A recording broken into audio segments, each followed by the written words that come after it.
Hurricane Fiona is pummeling Puerto Rico with dangerous wind and life-threatening rain. The storm is making landfall after strengthening into a hurricane.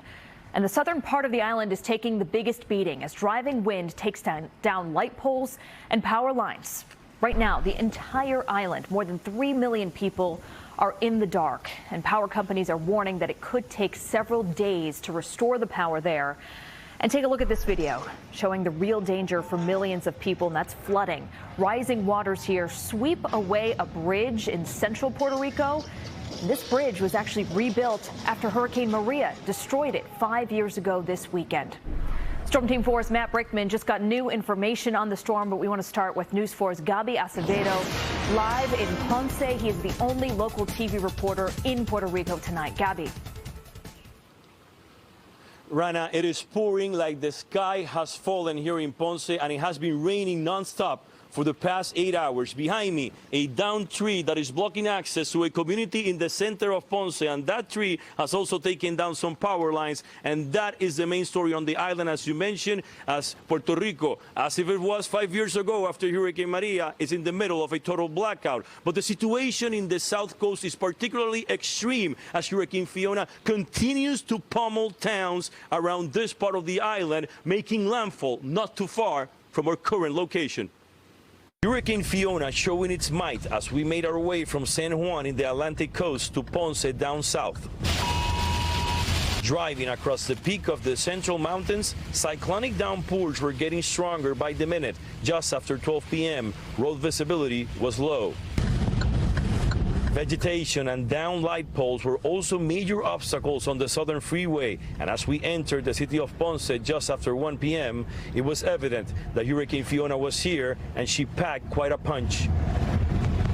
The wind battered infrastructure, traffic lights dangling, debris spread across roadways that accumulated significant amounts of water, making it treacherous to move around. Arriving at Ponce Central Plaza, local hotels were dealing with significant flooding, and as we scouted the scene, we found guests hunkered down with a level of uncertainty. She's moving really slow, says Diego Alvarado Pomales, a native of Ciales, a town in the central mountains of Puerto Rico. The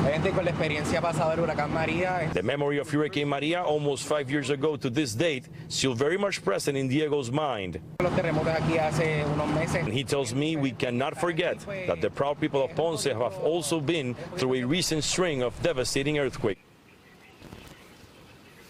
Rana, and I want to go back to the point you made at the top of your presentation, the situation in the Central Mountains. We have been listening to local radio where there are constant reports from neighbors in those communities across the Central Mountains describing collapsed bridges, damaged roads, overflowed rivers. It's a repeat for some of these people of what happened 5 years ago during and after Hurricane Maria. Reporting live from the city of Ponce, Gaby Acevedo, News 4 New York. Yeah, the island and its people have just been through so much. Gaby, thank you so much for your reporting on the ground there. We hope you stay safe.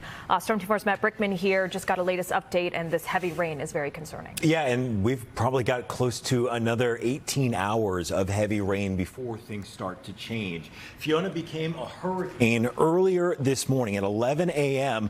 Now with sustained winds at 85 miles an hour and likely to get stronger through the night tonight and into the day tomorrow as it begins to pull away from Puerto Rico and move towards the Dominican Republic. You can see the center of the storm just between those two islands right now. The heavy rain still on the east side will continue to soak Puerto Rico through tonight and through tomorrow morning. Most of the island under flash flood warnings, up to 10 inches of rain reported so far, maybe another foot to go by the time this storm finally pulls away. You can see that big pink bullseye over the southeastern part of the island that is over a foot of additional rain, and similar totals expected on the east side of the Dominican as well. Up to 30 inches of rain all totaled possible for parts of Puerto Rico. That would be that catastrophic flooding the National Hurricane Center is talking about. We'll walk through the storm, what's left, hour by hour for you, coming up in just a few minutes, Rana. Okay.